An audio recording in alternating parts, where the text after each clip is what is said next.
Bonjour Lokan. Bonjour. Alors nous allons explorer ensemble les applications pratiques et spirituelles du Qigong.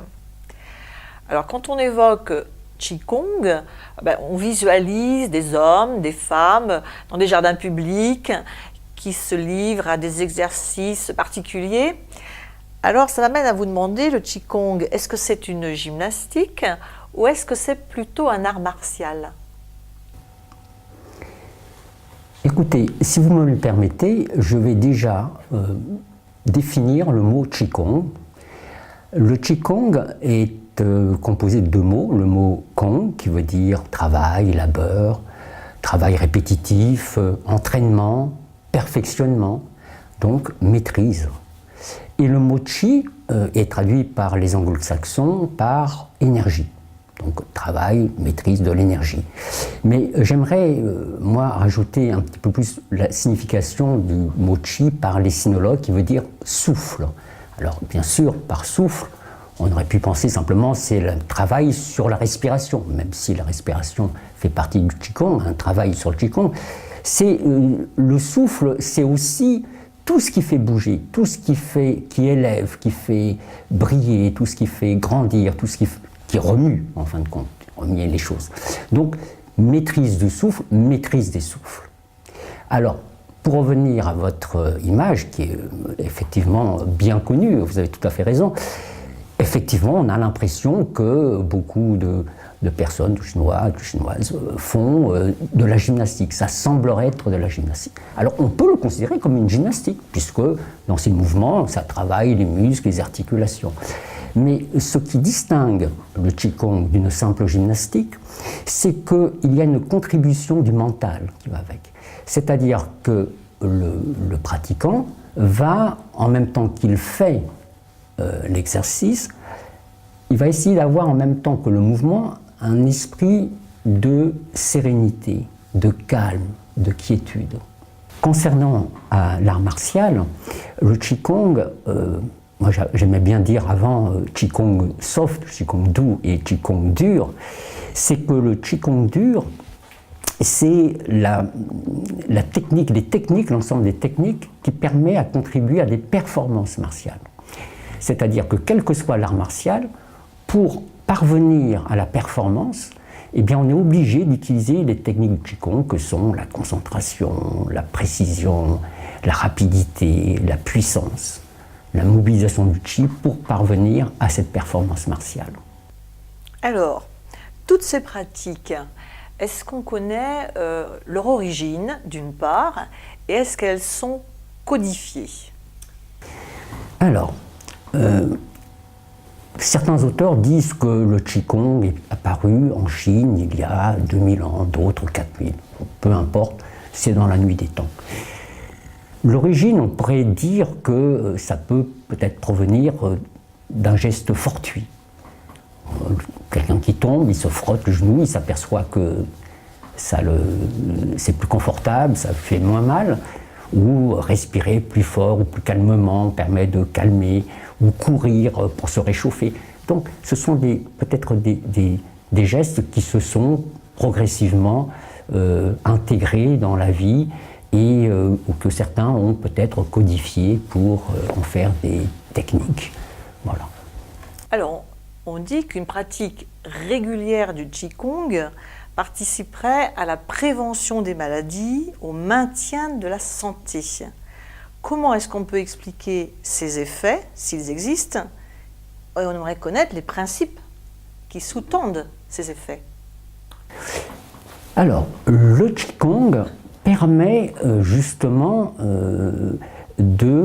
à l'aide de la respiration, de la pensée bien sûr, la respiration, les mouvements, souvent lents, des postures, des automassages, permet de faire circuler l'énergie vitale à travers le corps. Et c'est cette énergie vitale qui est très très importante dans la physiologie médecine chinoise, qui est ce qui va conditionner tout le bon fonctionnement de tous les organes, de toutes les fonctions du corps. Et donc le fait de faire circuler ces énergies dans la quiétude, bien sûr, sans agitation, permet d'enlever toutes les tensions, car les tensions sont souvent à l'origine des maladies ou des inconforts. Donc le fait de faire circuler cette énergie en toute quiétude, avec en même temps cet esprit, cette volonté de faire les choses calmement, avec quiétude, permet un repos de l'esprit et permet donc de faire circuler une énergie calme, paisible, qui va bien sûr améliorer l'amélioration des différentes fonctions. Alors, le Qigong, qui est plutôt utilisé dans le cadre de la médecine chinoise, vous l'avez dit, est-ce qu'il a fait l'objet d'études ou d'utilisation dans le domaine médical en France? Je pense par exemple un peu à l'instar des pratiques méditatives qui sont maintenant, qui font objet d'études, qui sont utilisées. Oui, il y a eu des médecins qui ont essayé d'introduire le Qigong. Il y a eu des tentatives dans différents établissements d'hôpitaux. Mais on peut dire de nos jours qu'avec l'esprit un petit peu plus ouvert de la médecine qui commence à s'intéresser à toutes sortes de pratiques, comme vous l'avez dit, la méditation, eh bien, certains établissements maintenant utilisent le Qigong, comme par exemple l'hôpital Georges Pompidou à Paris, l'hôpital européen Georges Pompidou. Il y a une section de Qigong, comme il existe une Qigong, une section de karaté là-bas. Ah, le karaté également. Alors, on dit aussi qu'une pratique régulière du Qigong aurait des effets positifs sur le développement personnel, voire l'accès à une forme de spiritualité. Est-ce que vous partagez cet avis? Alors, le Qigong permet justement d'être plus serein, de travailler sur le caractère. Il faut savoir que,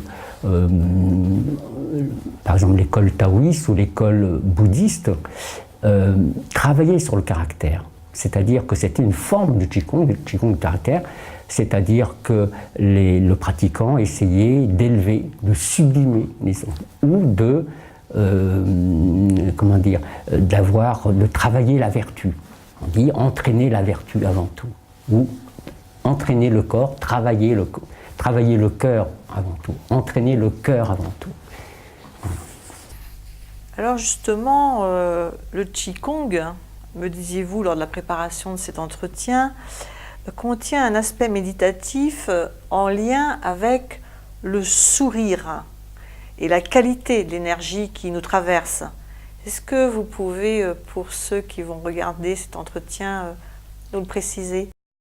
Je parlais d'une pratique qu'on appelait le sourire aux organes ou le sourire au Tantien, qui sont le sourire aux organes. Le sourire est un geste de sympathie, de reconnaissance parfois. Voilà. Donc c'est un moment aussi où on se retrouve avec soi, avec ses différents organes, et on remercie ces organes. Voilà, parce que c'est grâce à eux qu'on vit, qu'on a beaucoup de joie, beaucoup de choses. Et donc c'est bien de temps en temps de remercier ces organes, d'avoir une reconnaissance envers ces organes qui sont si précieux et qu'on s'aperçoit de leur préciosité quand on les perd, quand on perd leur fonction. Et donc c'est une manière aussi, c'est une attitude dans le sourire qui amène vers la sérénité, qui amène vers la tranquillité.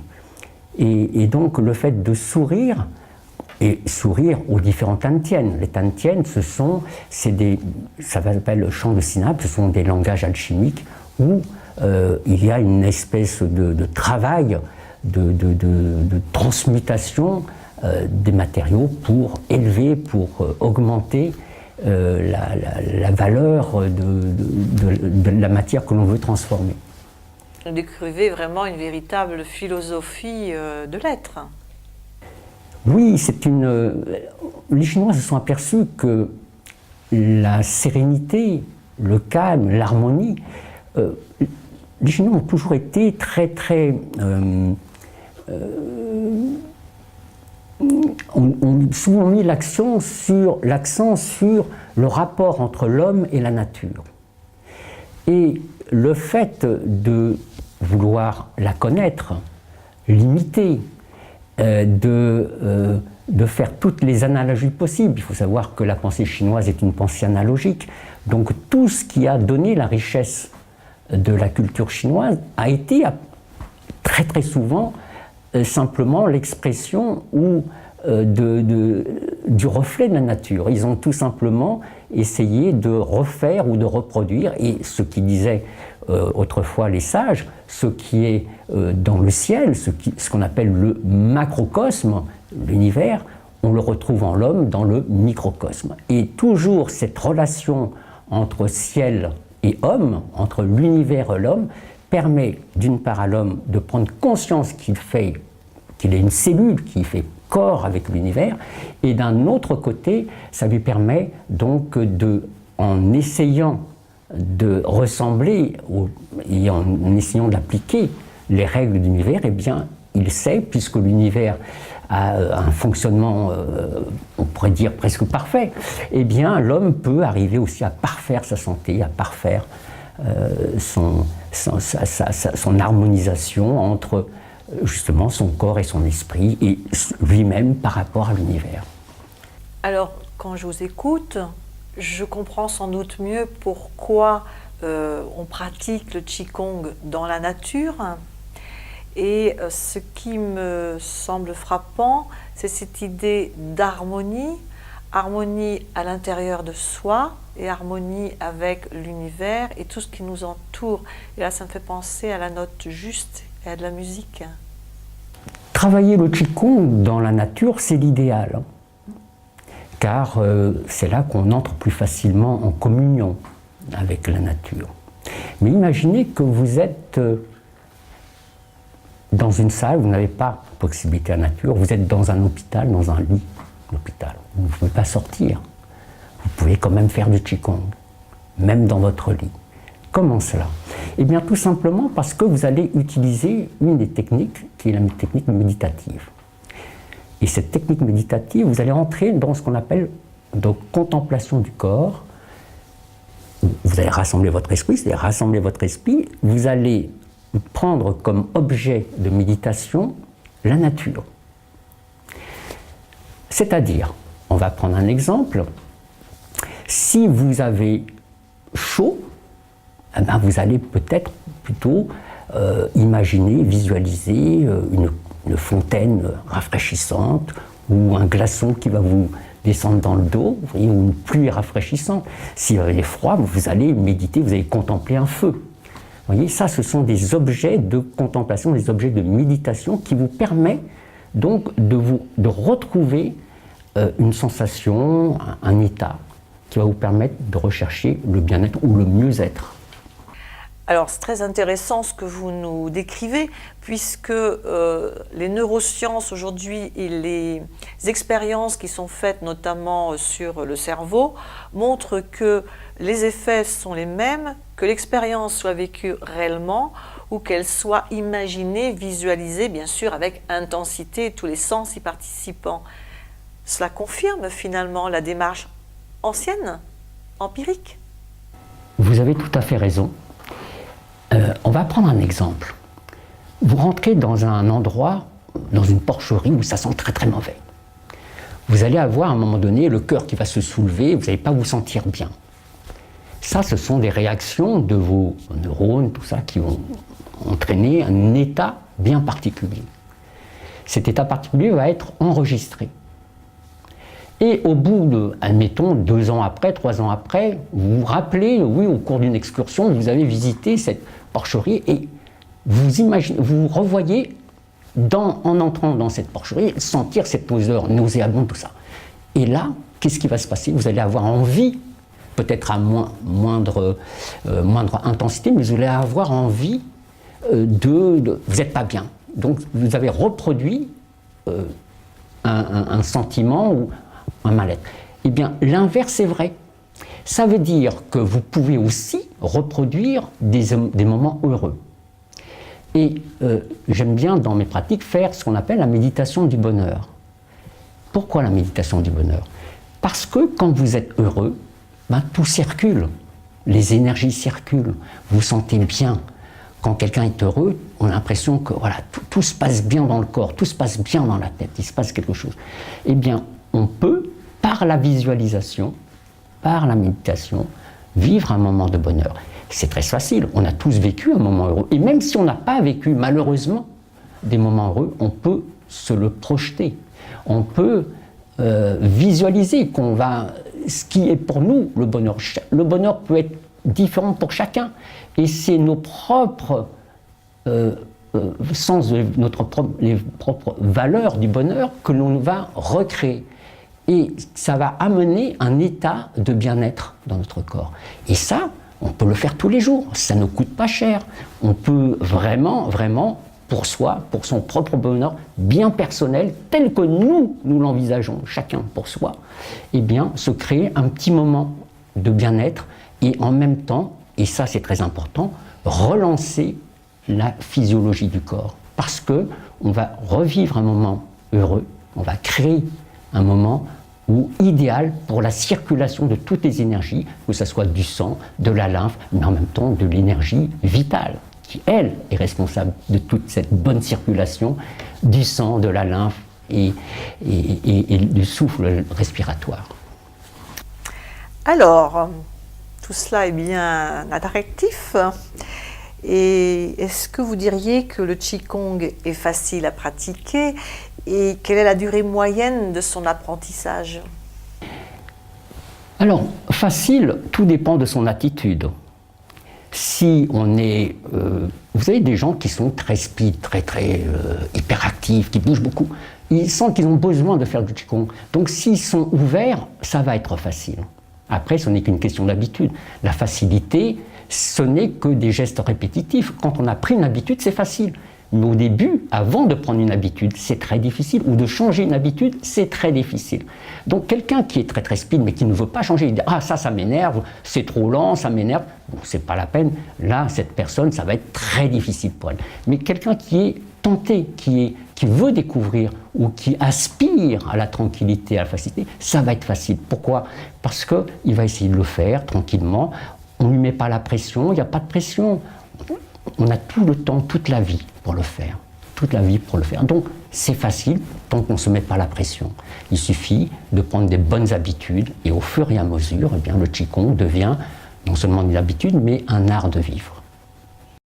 Merci beaucoup pour ces précisions et ce qui peut nous faire aspirer à cette sérénité que vous nous avez décrite. Écoutez, c'est un réel plaisir pour moi que de partager ma passion avec vous, avec le public.